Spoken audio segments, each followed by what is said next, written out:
This is Germany today, every day, and this is the riverside view of Heidelberg, the old university town, where a ruined castle perches high above quaint streets.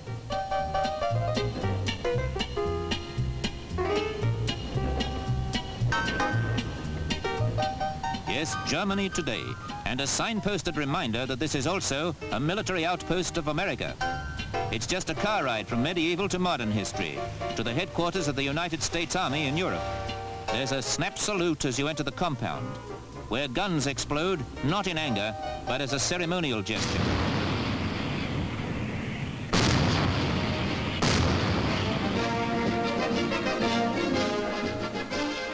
As Stanley Resor, Secretary of the Army, inspects the gun crews on his flying visit, it's hard to realize that this is happening on German soil.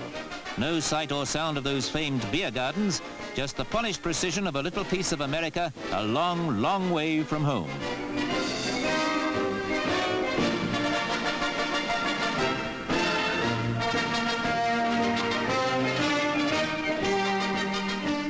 Germany today is home for 250,000 fighting men, but only a selected few go through the rigorous pre-flight tests at the Wiesbaden Airborne Training School. Courage and discipline are what you learn here, because it's no swinging affair when the time comes to take the plunge from thousands of feet up. Even the exit technique must be perfected on the ground. But the instructors have already given up trying to teach one old war dog new tricks. Pogo, the mascot, just doesn't care because he won't be jumping out of the high tower to find out what it really means to be a skydiving doughboy.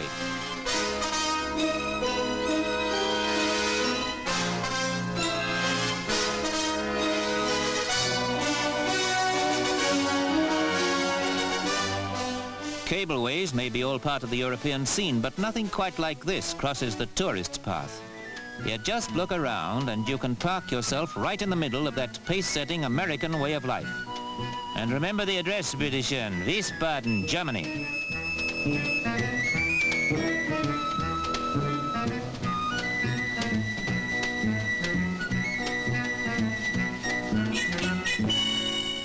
You name it and it's here, in this acreage of automated America that really is something to write home about.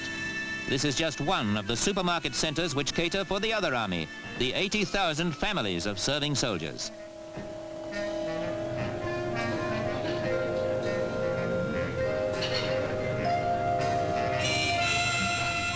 The hot dog ranks high on the list of essentials. You can see why. So does the automobile, any make, any model. Take your choice. But the Army still can produce the most impressive war memorial at the tank park at Hohenfeld's training area.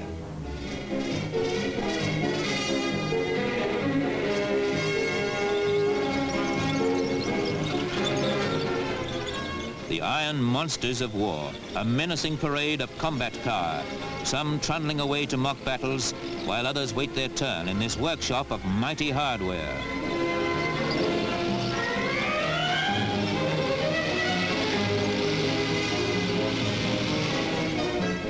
"20 years after, and armored convoys still dominate the sweeping autobahns.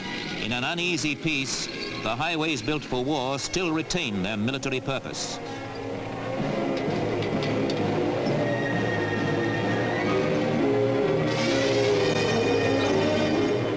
In these years, Germany has learned to overtake resentment and annihilation and forge her own lane to prosperity. That doesn't mean a few heads aren't turned by the ever-changing array of science fiction machinery which floats on the scene, like the massive bridge-building sections, which can drive straight off the road and into the water.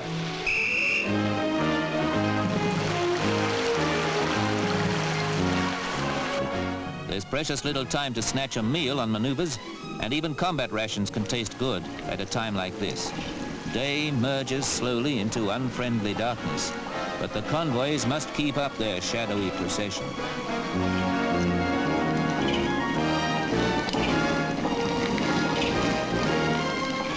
The trucks keep crossing hour after hour in an exercise designed to fully test the combat readiness of the troops. And all the time, little America keeps a finger on the trigger of daily routine. In the village and housing areas, schools, cinemas and churches are all part of the self-contained family communities.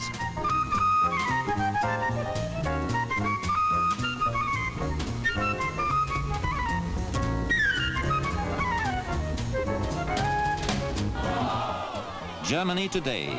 Would you find it hard to believe that? Out on the high school football field?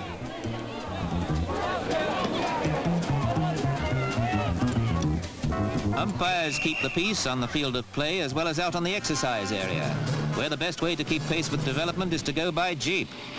Now the enemy tanks are crunching forward in this frightening recreation of the familiar war game.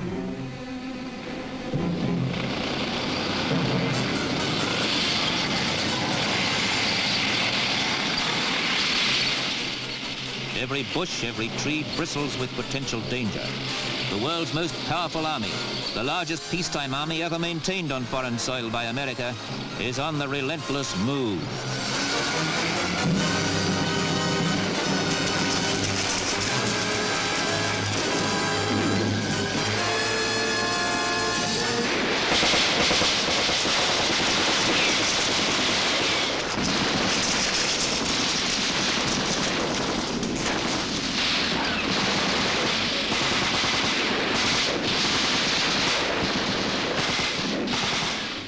A country that has been crucified by war is ironically still a battleground.